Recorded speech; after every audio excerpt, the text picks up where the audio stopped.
So just some final thoughts before I leave the topic of Doggerbank 2 alone, possibly for good, we'll see. Um, why do I like this game so much? Well, the one thing that impresses me the most is the fact that it distills down a lot of the difficult calculation that is required to simulate a battle between ships of the First World War era, particularly large complex ships, and makes them very, very easy to control in a very simplified game that nonetheless returns some pretty accurate historical results. It's a very impressive achievement.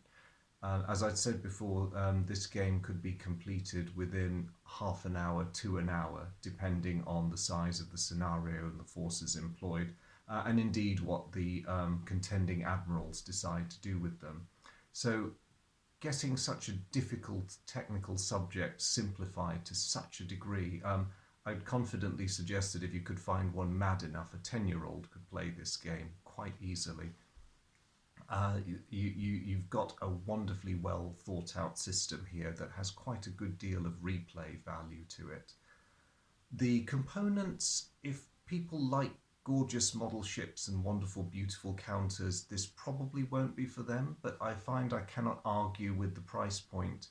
And I'm not one of those people who minds a little bit of DIY. In fact, just as insurance for the future, you probably noticed I didn't actually clip out my ships. I found a very efficacious way of reproducing them was to colour photocopy them, stick them onto address labels, which you can then stick onto thin cardboard, and then you just simply cut the ships out. I did this entire lot in 20 minutes. That's all it takes to assemble the game.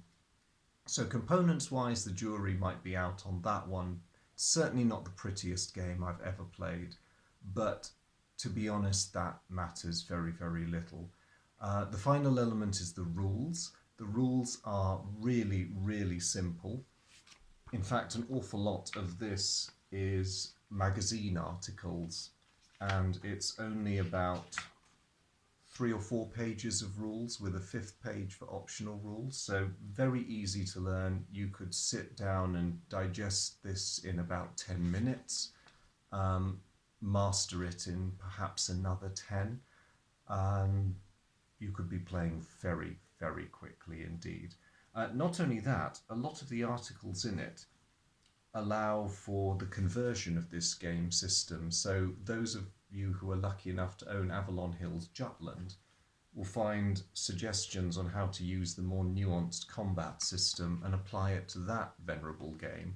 I've tried it. It makes a difference. It's well worth the attempt. Please do it.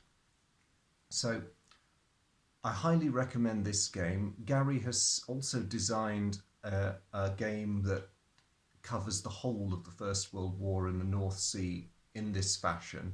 It's called Dreadnoughts and Battlecruisers. He has included the stats and counters for every single major vessel in the British Grand Fleet and the German High Seas Fleet. If you're interested in getting into this sort of thing, particularly something that simulates warfare in the North Sea in World War One, I would really recommend trying to get Doggerbank 2 just so you give yourself a taster. And if you love it, then by all means get yourself Dreadnoughts and Battlecruisers. I'm going to put the details of Gary's company, Minden Games, in the description. I'll be down below.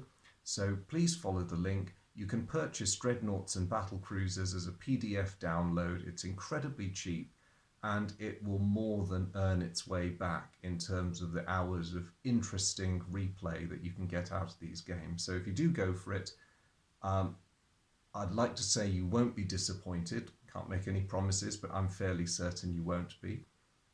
Happy gaming and good luck, Admirals. Thank you very much.